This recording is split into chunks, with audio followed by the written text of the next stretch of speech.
no pude realizar la exposición presencial, pero bueno, ahora vamos a hacerlo de esta vía. Espero que no sea un problema.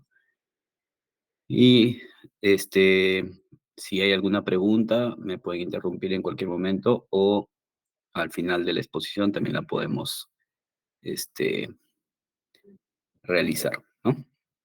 El día de hoy vamos a hablar sobre, en realidad la clase en el sílabo estaba planteada para realizar solamente o revisar solamente lo que es el síndrome inflamatorio multisistémico en COVID, ¿no? O asociado a COVID, pero voy a aprovechar también para hacer una revisión corta de lo que es la enfermedad de Kawasaki, ya que ambas enfermedades están pues muy asociadas, muy relacionadas respecto de su cuadro clínico y que al principio de la pandemia, y cuando comenzaron a reportarse los casos en pediatría, este, confundió bastante al mundo médico, ¿no? Entonces, por eso vamos a hacer una revisión rápida de ambas patologías y para tratar de identificar cuáles serían las similitudes y cuáles las diferencias entre ambas enfermedades.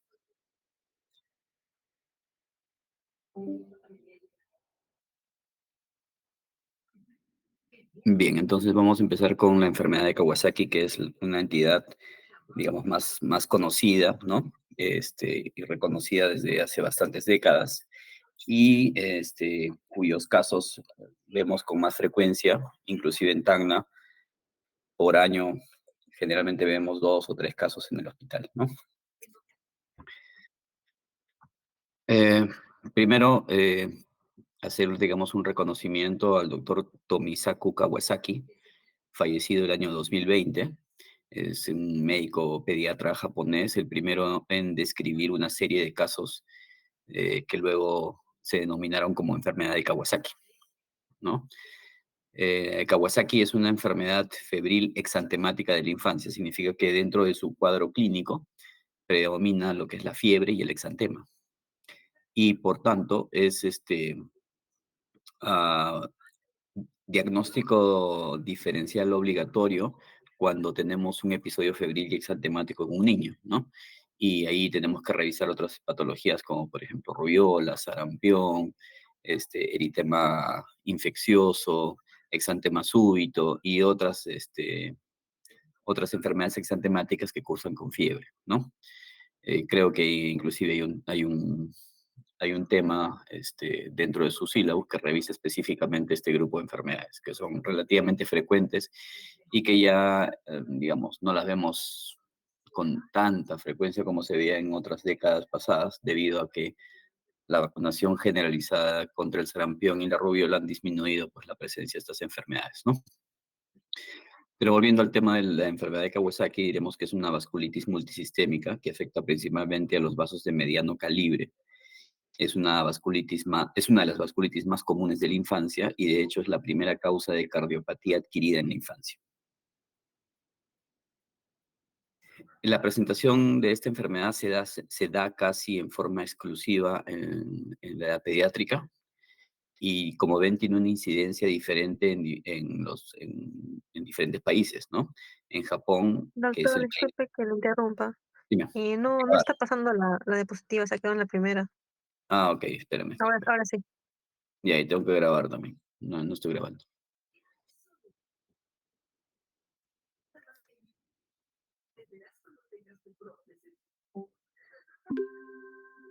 Ya. A ver, voy a minimizar esto. ¿Ahí sí están viendo bien? Sí, doctor, ya se ve. Ok. Entonces les decía que es una enfermedad que se presenta casi en forma exclusiva en la etapa infantil y se presenta con diferente frecuencia en los diferentes países, ¿no? Fíjense cómo Japón, que es el país que más casos reporta a nivel mundial, tiene una incidencia de 265 casos nuevos, o sea, casos por año, por cada 100.000 niños menores de 5 años.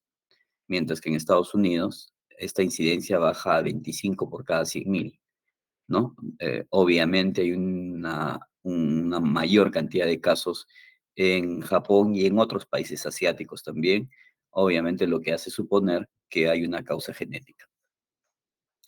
El 80% de los casos se presentan en menores de 5 años, ¿no? Lo cual nos da un fundamento para pensar que esta enfermedad está asociada a una serie de virus, ¿no? Que son los que con más frecuencia afectan a esta etapa de la vida, ¿no? Fíjense que el riesgo relativo en hermanos gemelos, en hermanos no idénticos, es de 10 veces mayor. Es decir, si en la familia hay el antecedente de que uno de los hijos o de los hermanos tuvo enfermedad de Kawasaki, el riesgo para sufrir esta misma enfermedad en los otros hermanos es de 10 veces mayor comparado con aquellos niños donde no hay el antecedente, lo cual obviamente nos hace pensar o refuerza la idea de que tiene que haber una predisposición genética. La enfermedad se presenta más frecuente en las temporadas de invierno que en verano, lo cual también nos hace pensar que la enfermedad está asociada a la presencia de algún virus, ¿no es cierto? Generalmente algún virus respiratorio, dado que en esta etapa del año es donde más frecuentemente circulan estos virus. Esta enfermedad tiene una baja mortalidad siempre y cuando se identifique a tiempo y se trate en forma oportuna.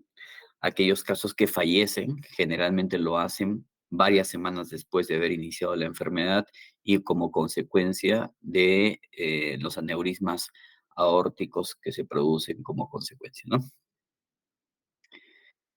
La etiología de esta enfermedad es desconocida, hay varias teorías, como ya les he ido adelantando, y hay factores asociados, ¿no?, a la fisiopatología, como les decía, las infecciones, porque generalmente en la mayoría de casos se encuentra, si uno hace una buena anamnesis, va a encontrar que en las semanas previas al inicio de la enfermedad de Kawasaki hay alguna infección detectable, ¿no? Ya sea respiratoria o digestiva generalmente.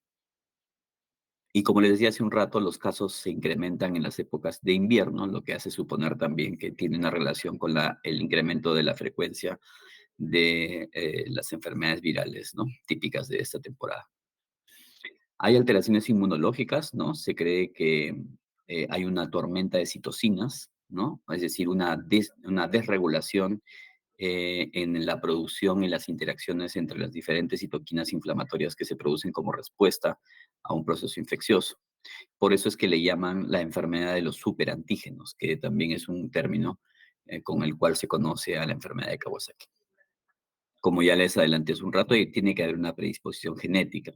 Inclusive se han identificado algunos genes que están asociados a una mayor predisposición a sufrir de esta enfermedad. En cuanto a las manifestaciones clínicas, ya les dije hace un rato que la enfermedad de Kawasaki entra en el diagnóstico diferencial de las enfermedades febriles exantemáticas de la infancia. Por lo tanto, ya ustedes adivinan que la fiebre es una de las manifestaciones clínicas más frecuentes e importantes, ¿no? Usualmente se presenta con varios días de evolución, ¿no? Estamos hablando de 4, 5 o más días de fiebre alta, y lo particular de esta fiebre es que no se resuelve con el uso de antipiréticos comunes, es decir, es una fiebre que es difícil de controlar con paracetamol, ibuprofeno, dipirona, ¿no? O metamizol, que son los antipiréticos que se usan con más frecuencia en la edad pediátrica. Usualmente la fiebre es bastante alta, ¿no? 38.5, 39, 40 grados, y en algunos casos podría tener un curso intermitente, es decir, la fiebre va y viene, no solamente durante dentro de los horarios del día, ¿no? Sino también en diferentes días, ¿no es cierto? O sea, sí puede haber unos días en los que haya más fiebre que en otros. Eh, el exantema también es un síntoma importante, un signo importante, y generalmente el exantema es polimorfo. ¿Qué significa que sea polimorfo? Que se van a presentar diferentes elementos dérmicos, ¿no? Pápulas, máculas, placas, ¿no? Lo que sí es poco frecuente es que se presente un exantema vesicular, ¿no? Como el que se da, por ejemplo, en el caso de la varicela, ¿no? El exantema aparece algunos días después de que se inicia la fiebre y suele iniciar en la región perineal y luego se extiende hacia el resto del cuerpo. Aunque esto es bastante discutible, no todos los autores identifican o describen este tipo de distribución del exantema. Aquí pueden ver dos fotos que muestran los diferentes tipos de exantema que se puede presentar en la enfermedad de Kawasaki, ¿no? Aquí ven un exantema maculopapular eritematoso, morbiliforme, ¿no? ¿Por qué se llama morbiliforme? Porque es parecido al que se presenta en sarampión, por eso se llama morbiliforme. Fíjense que tiene una distribución generalizada, ¿no? Aquí podemos ver otro tipo de exantema, que es un exantema en el rostro. Fíjense las mejillas de ese bebé sumamente eritematosas con algunas pápulas que se pueden ver aquí, ¿no? Fíjense la oreja también cómo está comprometida y aquí les llamo la atención a la presencia de este eritema intenso que se presenta en los labios, ¿no? Los labios de los bebés lucen así hiperémicos, o sea, rojos, enrojecidos, hinchados y fisurados, ¿no? Es una presentación, un signo bastante frecuente en esta enfermedad. Entonces, como les decía, dentro del compromiso cutáneo mucoso, los labios pueden estar edematosos y con eritema, se quiebran y se fisuran con facilidad. La lengua va a estar hiperémica también, con hipertrofia de las papilas gustativas, mostrándose en lo que se llama la lengua aframbuesada, ¿no? Que es una lengua, no sé si tengo acá, fíjense esta lengua enrojecida, muy enrojecida, y con la hipertrofia de las papilas gustativas, lo que le da esa imagen rugosa que suele tener pues la frambuesa o la fresa, ¿no? Las palmas y plantas de los pies están eritematosos y luego de algunos días, generalmente cuando la enfermedad ya está cediendo, se presenta una descamación laminar que nos indica, digamos, que el cuadro inflamatorio está cediendo. Además puede haber un edema, o sea, una hinchazón en el dorso de las manos y en los dedos y mostrar lo que le denominan como los dedos en salchicha, ¿no? Entonces aquí pueden ver una foto de una mano de un niño que sufre de la enfermedad. Fíjense cómo la piel está brillante, ¿no? Se ve que está poco turgente, ¿no? Eso es lo que llaman los dedos en salchicha. Aquí fíjense la descamación laminar que les decía. Esto generalmente se presenta al término de la enfermedad, ¿no? Cuando la enfermedad ya está cediendo. Lo mismo aquí en los pies, fíjense. Y la lengua aframbuesada, que es lo que les mencionaba hace un rato. Otro signo clínico importante es la conjuntivitis, ¿ya? Pero a diferencia de otras enfermedades que afectan el saco conjuntival o de otras infecciones que involucran el saco conjuntival, en este caso la conjuntivitis siempre es bilateral, como ven aquí, miren. No es purulenta, es decir, no van a encontrar nunca secreción conjuntival. Los ojos simplemente están muy enrojecidos, se acompaña de fotofobia y si hacemos una interconsulta con el oftalmólogo, a veces se puede identificar la presencia de una uveitis anterior, lo cual nos puede ayudar en el diagnóstico diferencial de esta enfermedad. Otra manifestación clínica importante es la linfoadenopatía, o sea, la inflamación de los ganglios generalmente cervicales, y lo que llama la atención es que generalmente esta linfoadenopatía es unilateral, como lo dice aquí, ¿no? Y generalmente se compromete la cadena cervical anterior. Inclusive, esto es tan frecuente, es decir, la característica unilateral de la linfoadenopatía es tan frecuente que si encontramos una linfoadenopatía bilateral, deberíamos considerar otro diagnóstico. El compromiso cardiovascular se presenta de dos formas, ¿no? En los primeros días se puede presentar en una forma de miocarditis linfocítica, la cual se va a manifestar con taquicardias, ¿no? Alteraciones en el electrocardiograma, y si obviamente se hace una biopsia o al final, si el paciente fallece y se hace una autopsia, se encontrará que esta miocarditis es tipo linfocítico, ¿no? Sin embargo, no es lo más frecuente. Lo más frecuente del compromiso cardiovascular es que en el 30% de los niños que no reciben un tratamiento adecuado van a presentar la aparición de aneurismas en las arterias coronarias. Esto se presenta generalmente después de la primera semana de enfermedad y se identifica con una ecocardiografía, ¿no?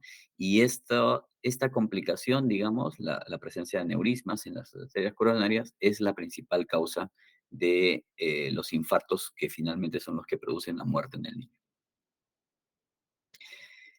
Las diferentes instituciones científicas se pusieron de acuerdo para generar criterios diagnósticos para poder hacer un diagnóstico adecuado, digamos, de la enfermedad. Entonces se tienen que cumplir cuatro de estos cinco criterios, al menos, ¿no? Y además de estos cuatro de cinco criterios, tiene que haber la presencia de fiebre, una fiebre que por lo menos dure 5 días y que no haya una explicación para este episodio febril, ¿no? Entonces tiene que haber fiebre y además cuatro de estos cinco criterios que están listados acá. ¿Cuáles son esos cinco criterios? Los que ya les mencioné.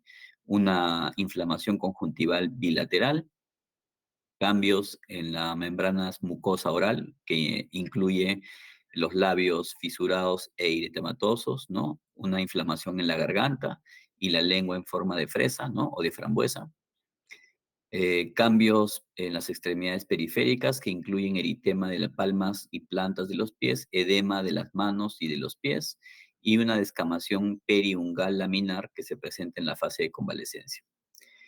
El otro criterio es un rash polimorfo y el otro criterio es una linfadenopatía cervical, por lo menos un ganglio debe medir más de 1,5 centímetros y tiene que ser unilateral.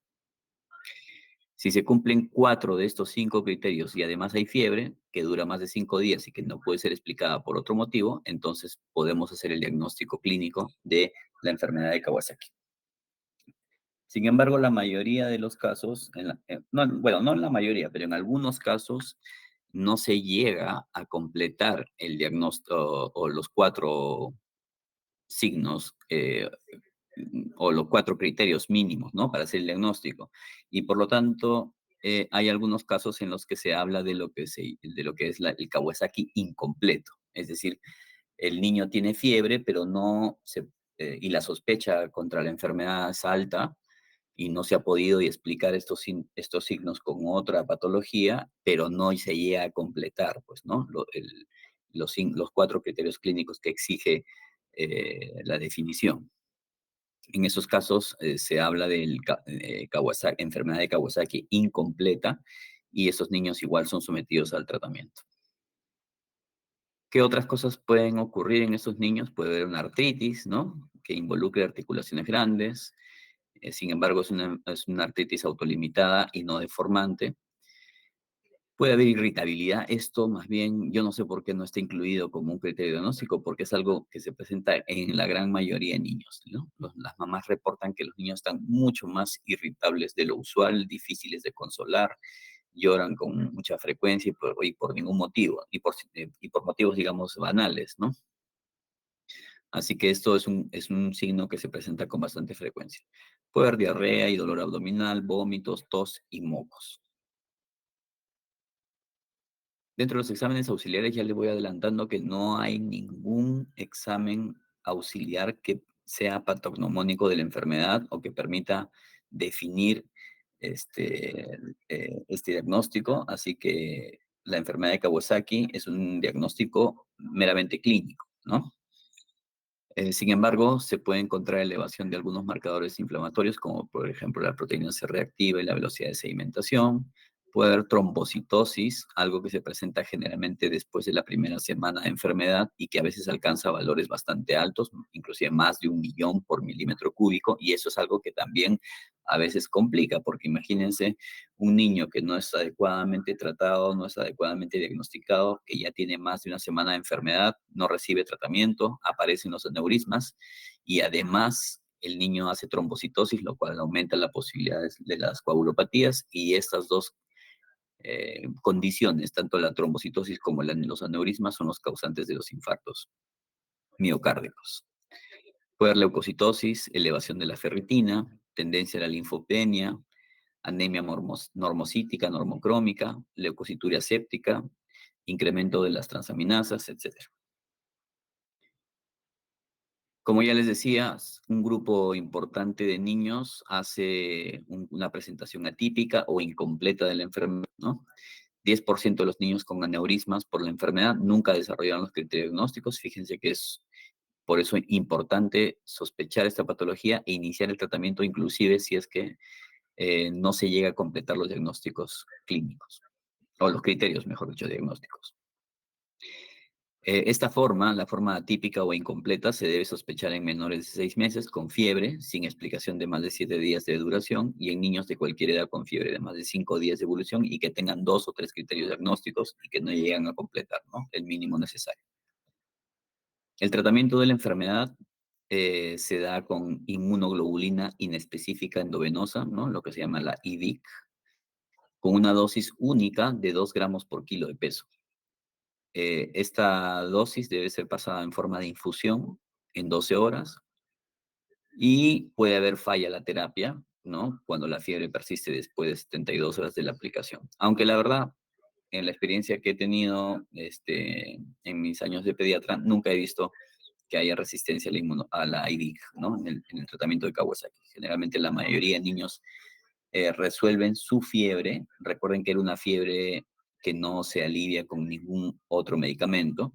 Y sin embargo, cuando inicias inmunoglobulina, prácticamente el día siguiente ya no tienen fiebre, ¿no? Es una característica bien típica de esta enfermedad. Sin embargo, en la literatura sí está reportado que puede haber cuadros resistentes a la IVIC y en estos casos se puede considerar una segunda dosis. El efecto por el cual la IVIC, digamos, es efectiva en esta patología no es muy bien conocido y la efectividad del tratamiento disminuye cuando el medicamento se administra más allá de la primera semana de enfermedad, ¿no? Por eso es que la idea de diagnosticar la enfermedad lo más precozmente posible es administrar la inmunoglobulina también lo más pronto que se pueda. Los niños que sufren de esta enfermedad también tienen que recibir ácido acetil salicílico, o sea, la aspirina, a una dosis que puede variar entre 30 a 100 miligramos por kilo, es una dosis bastante alta. Sin embargo, no debe superar los 4 gramos por día, ¿no? Recuerden que las tabletas de ácido acetil salicílico son de 500 miligramos. Imagínense, estos niños pueden llegar a tomar hasta 8 tabletas al día, ¿no? ¿Y para qué le damos ácido acetilsalicílico? Se ha demostrado que la fiebre puede controlarse con el efecto antiinflamatorio que tiene este medicamento y también se lo damos para evitar la coagulación, ¿no? Dado que los niños pueden cursar con un incremento importante en los trombocitos y por lo tanto debemos evitar la agregación plaquetaria, ¿no? Luego de los 3 días de que el niño esté sin fiebre, la dosis suele disminuir a 3 a 5 miligramos por kilo por día y esta dosis se debe mantener hasta que los datos laboratoriales se normalicen, es decir, hasta que los trombocitos alcancen su nivel normal, ¿no? Otros medicamentos que se han intentado usar no con tanto éxito en la enfermedad son los corticoides endovenosos, ¿no? Y que generalmente se prescriben a aquellos niños que hacen resistencia a la inmunoglobulina endovenosa. Se han iniciado también inhibidores del factor de necrosis tumoral alfa, ¿no? Y otros inhibidores monoclonales de anticuerpos, ¿no? Que es casi lo que se usaba en el COVID, ¿no? No sé si usted sabe. Y la ciclosporina, ¿no? Que es un inmunoinhibidor, ¿no?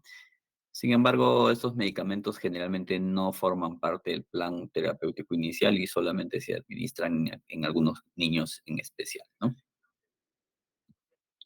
Bueno, eso es una revisión rápida de lo que es la enfermedad de Kawasaki y ahora vamos a compararla con el síndrome inflamatorio multisistémico pediátrico asociado a COVID-19 o más conocido como MIS-COVID-19, ¿no? Recordemos que la infección sintomática de COVID en niños es mucho menos frecuente que en los adultos, ¿no? En los niños hemos visto durante las múltiples oleadas de la enfermedad que los niños no solían presentar síntomas y si lo hacían era una sintomatología bastante leve, ¿no? Por eso es que nosotros en el hospital no hemos visto durante las primeras oleadas de enfermedad niños hospitalizados, porque la gran mayoría de niños que se infectaban por COVID lo hacían de una forma bastante leve o asintomática inclusive, mientras que los casos sintomáticos en los adultos era mucho mayor, ¿no? Sin embargo, la infección por COVID puede incrementar su riesgo de mortalidad y de enfermedad grave en niños menores de 1 año y niños que tenían o tienen comorbilidades, ¿no? De hecho, los niños que fallecieron en el hospital y que tuvieron diagnóstico de COVID fallecieron por otras comorbilidades, ¿no? Uno era cardiópata, el otro niño tenía una nefropatía crónica, otro niño tenía una leucemia, ¿no? Por lo tanto, eran niños que ya tenían comorbilidades serias y cuando se infectaron por COVID terminaron pues con un desenlace fatal, ¿no? Sin embargo, esto no es lo más frecuente. En mayo del 2020, es decir, en plena primera ola de la enfermedad, el autor Rifagen publicó una serie de casos, una serie de 8 niños que atendieron en un lapso de 10 días en un hospital de Londres, en el Reino Unido, y que presentaron cuadros clínicos compatibles con enfermedad de Kawasaki, shock tóxico estafilocócico y falla orgánica múltiple, ¿no? De hecho, por eso es que al inicio a esta enfermedad se la conocía como Kawasaki asociado a COVID, ¿no? Luego ya adquirió una denominación específica, ¿no? A partir de ese momento se han reportado más series de casos en casi todos los continentes, inclusive si ustedes pueden revisar, van a encontrar varios reportes de series de casos en el Perú. Recuerden que el Perú ha sido uno de los países más afectados por COVID y es obvio que al tener tantos casos también la posibilidad de este síndrome fuese más frecuente en nuestro país y de hecho el Instituto Nacional de Salud del Niño tiene varios reportes que están publicados en diferentes revistas donde se puede hacer una revisión de estos casos, ¿no? La incidencia de la enfermedad se calcula 2 por cada 100.000 habitantes. Los casos se presentan 3 a 4 semanas después del pico de casos de COVID-19 y es más frecuente en mayores de 5 años y previamente sanos. Aquí ya tenemos una primera diferencia con Kawasaki, ¿no? Recuerden que Kawasaki les dije que era más frecuente en niños menores de 5 años, mientras que el MISC es más frecuente en niños mayores de 5 años. La obesidad y el asma podrían ser factores de riesgo, ¿no? Podrían. La fisiopatología es bastante parecida a la del Kawasaki. Se calcula que se debe a una desregulación inmunitaria o a lo que le llaman la tormenta de citocinas, ¿no? Es un proceso postinfeccioso que se presenta en niños con alguna predisposición genética, ¿no? Y no hay diferencias entre las secuencias genéticas de los virus en los casos COVID sin MISC y los casos COVID con MISC. Es decir, que parece que el virus, o sea, el tipo de virus o la cepa del virus no es lo más importante aquí, sino lo más importante es la predisposición que pueda tener la persona o el niño a presentar este tipo de cuadros. Bueno, más adelante, más tarde pueden ustedes revisar ¿cómo se llama? Esta lámina, ¿no? Donde se puede ver los mecanismos inmunitarios que llevan desde la adquisición del virus por parte del hospedero, que en este caso sería el niño, hasta el desarrollo de la enfermedad, ¿no? Al igual que en Kawasaki, hay criterios diagnósticos. La Organización Mundial de la Salud publicó el 15 de mayo del 2020 el primer reporte de criterios diagnósticos para uniformizar los casos que ya se venían presentando en diferentes países, ¿no? Entonces, los criterios diagnósticos son fiebre mayor o igual, o sea, fiebre alta con un tiempo de duración mayor o igual a 3 días, ¿no? Esa es la primera condición y que además pues, se presenten dos de los siguientes criterios clínicos, que sería rash o conjuntivitis no purulenta bilateral o signos de inflamación mucocutánea, ya sea oral, manos o pies, hipotensión o shock, factores de disfunción miocárdica, pericarditis, valvulitis o anormalidades coronarias, evidencia de coagulopatía, un tiempo de protrombina, tiempo de tromboplastina o dímero D elevados y problemas gastrointestinales agudos, ya sea diarrea, vómitos o dolor abdominal. Entonces, tiene que haber dos de estos criterios, más la presencia de alguno de estos, por lo menos alguno de estos 3 criterios laboratoriales, que son elevación de marcadores de infección, descartar otras causas de inflamación, descartar la sepsis bacteriana, descartar la presencia de shock estafilocócico o el shock estreptocócico y la evidencia de COVID, ¿no? Esto es lo más importante. Tiene que haber una evidencia de infección por COVID, ya sea por una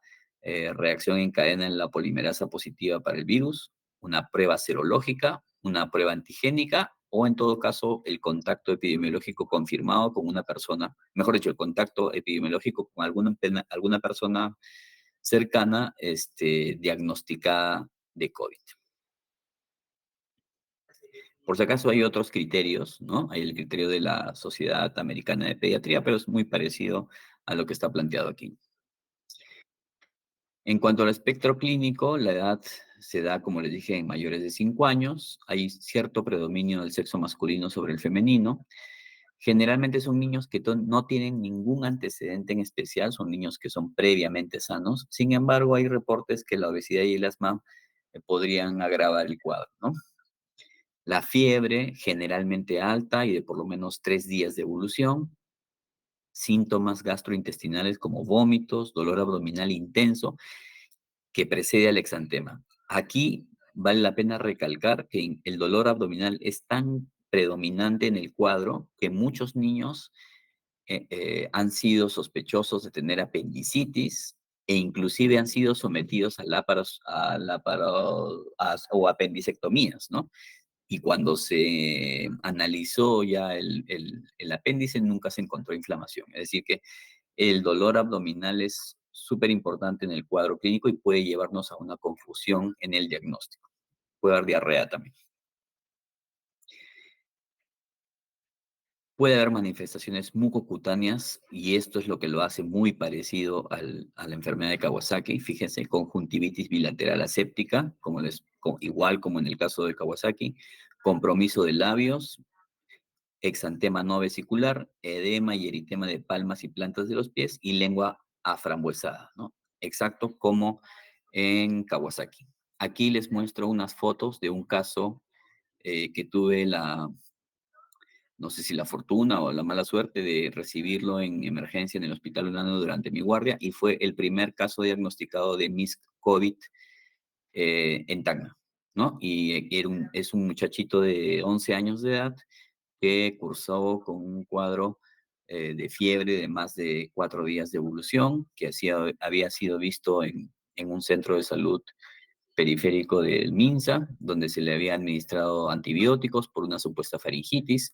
La mamá del niño negaba cualquier posibilidad de diagnóstico de COVID, inclusive nos dijo que este, habían estado aislados en casa sin ningún contacto. Esto ocurrió durante la primera ola de la enfermedad.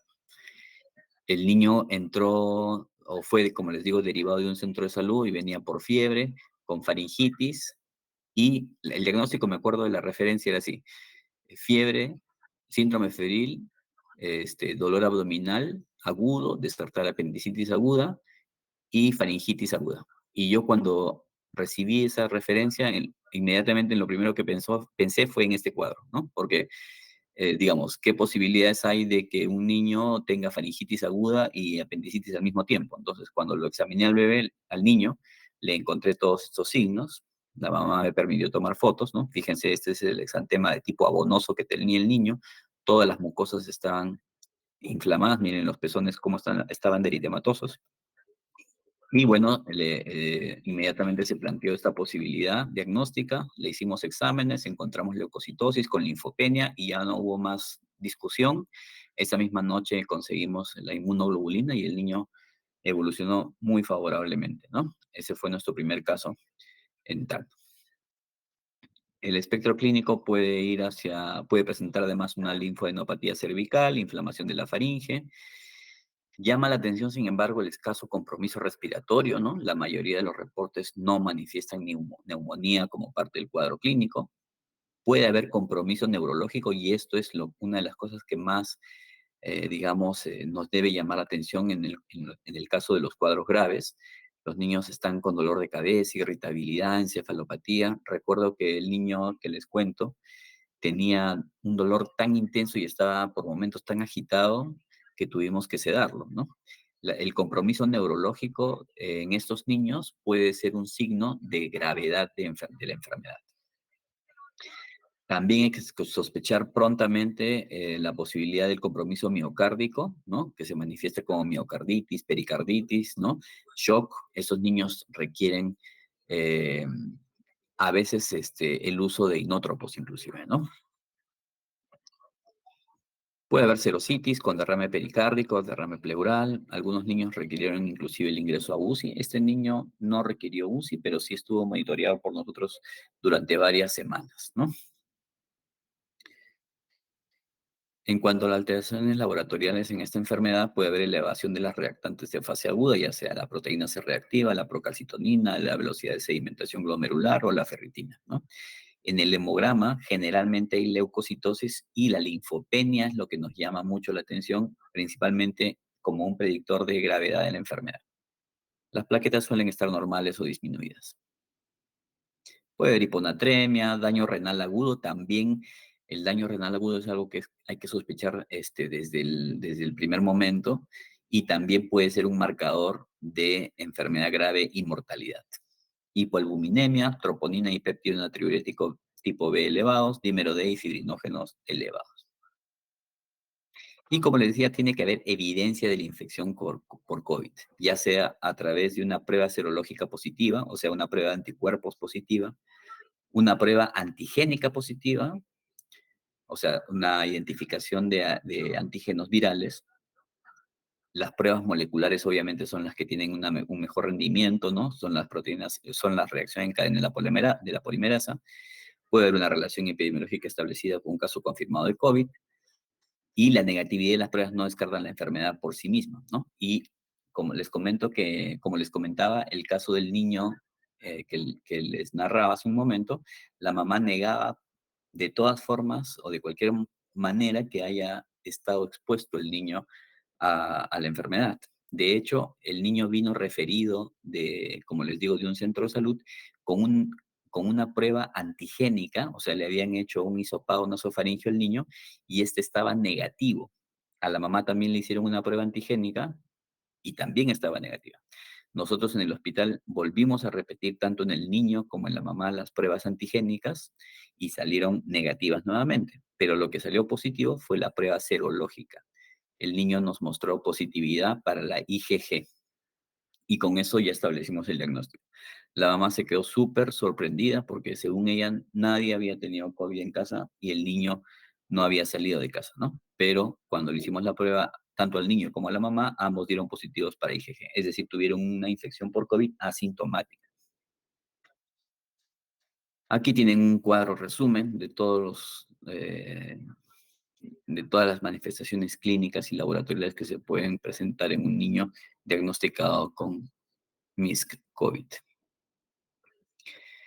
Aquí tienen algunas diferencias en los criterios diagnósticos dependiendo de la organización que las publica. Aquí tienen las de la Organización Mundial de la Salud, que son las que yo les mostré, pero también hay este, criterios diagnósticos del Real Colegio de Pediatría de Reino Unido.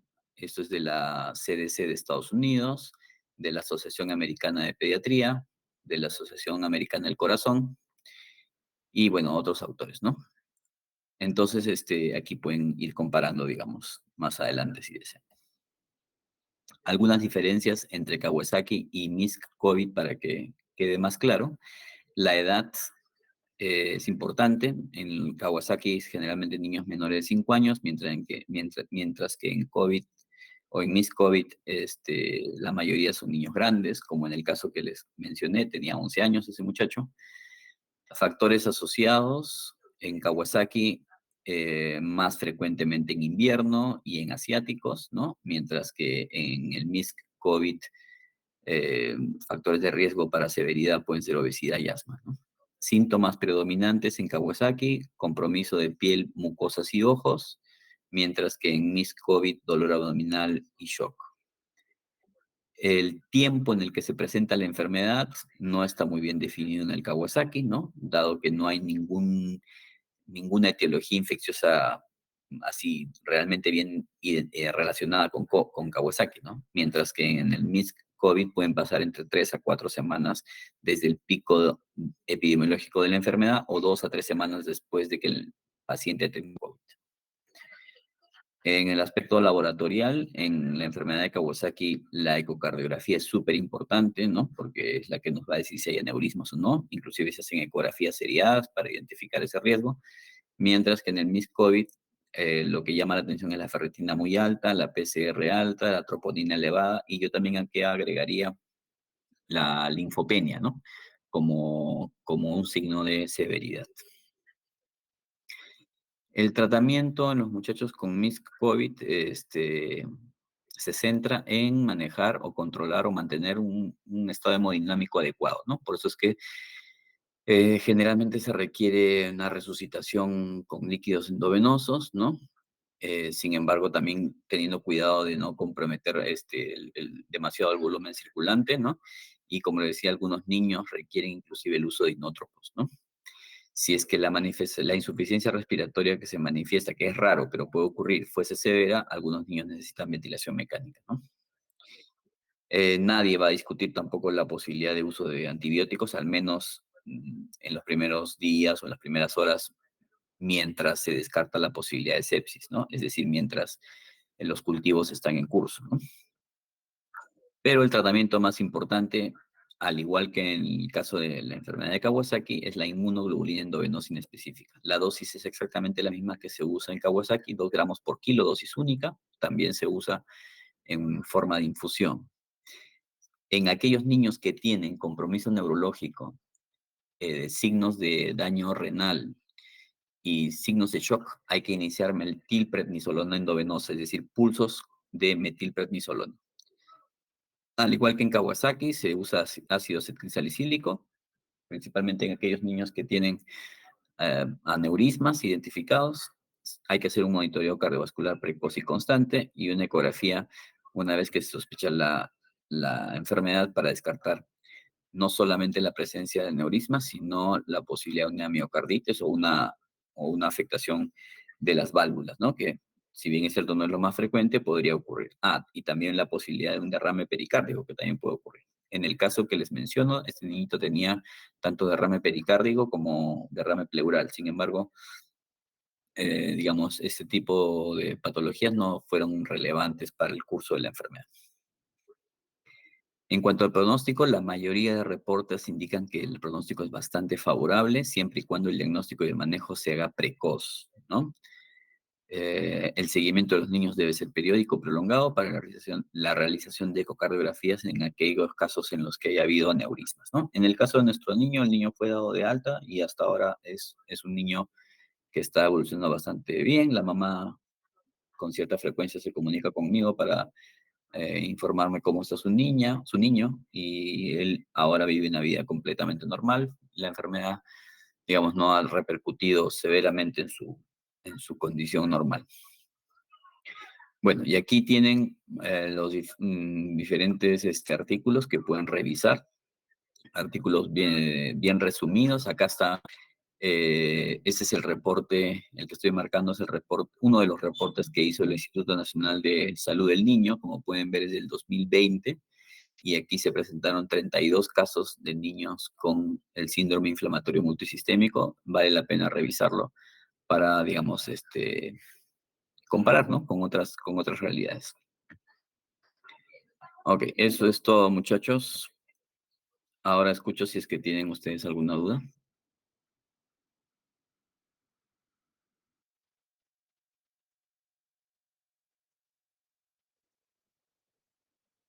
Doctor, buenas tardes. Buenas Este, tardes. Dime.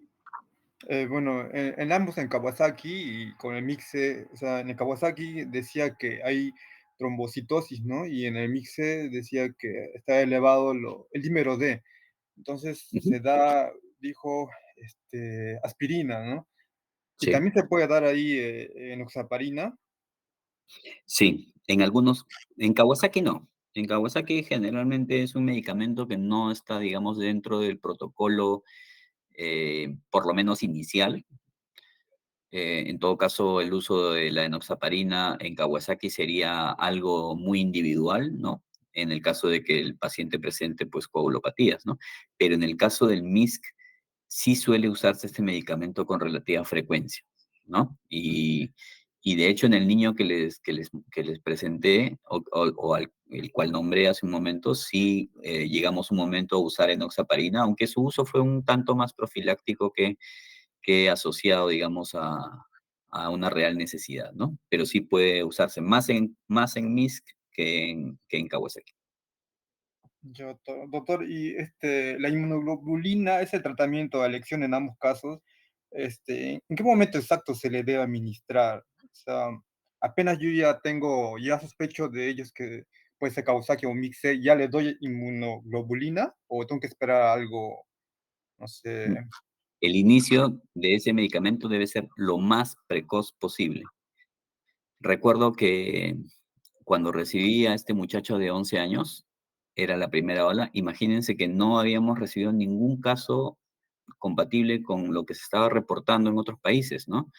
Y me llegó en una noche, me llegó como a las 10 de la noche el niño, eh, y bueno, sí, había ciertas dudas teniendo en cuenta de que el hospital a esa hora no tramita pues todos los exámenes de laboratorio que uno desea, o sea, es decir, en las noches como que el servicio hospitalario es un poco más restringido, digamos, ¿no? Sin embargo, logramos conseguir inmunoglobulina de un paciente que había fallecido por otros motivos. Esa fue suerte también del niño, porque de lo contrario hubiésemos tenido que esperar a que el laboratorio, farmacia, perdón, al día siguiente abriera, ¿no? Era esperar varias horas, ¿no? Lo cual hubiese comprometido más la posibilidad del niño de no tener secuelas, ¿no? Felizmente para el niño, farmacia tenía ese medicamento que se había pedido por otro paciente y logramos iniciar el tratamiento eso de la 1 de la mañana. Aún a pesar de la sospecha, ¿no? De las dudas clínicas, ¿no? Porque yo no podía, si bien es cierto, sospeché la posibilidad de este diagnóstico desde el inicio, como les digo, apenas leí en la referencia que decía fiebre, descartar apendicitis y faringitis aguda, yo ya sospechaba que se podía tratar de esto, no podía afirmarlo, ¿no? Porque no tenía todos los datos a la mano. Y sin embargo, y a pesar de eso, iniciamos el tratamiento, ¿no? Entonces, en estos casos es mejor iniciar el tratamiento aún con dudas a esperar confirmar la enfermedad y dejar pasar el tiempo incrementando la posibilidad de consecuencias, ¿no? Hay que decir además que el medicamento es sumamente caro, ¿no? Los frascos, un frasco me parece que cuesta algo de 800 o 1000 soles, y para ese niño usamos como 12 frascos, creo. O sea, el costo del tratamiento es altísimo. Felizmente, el CIS, digamos, cobertura esa necesidad, ¿no? ¿Alguna otra pregunta? Muy buenas preguntas, muy bien, Elso.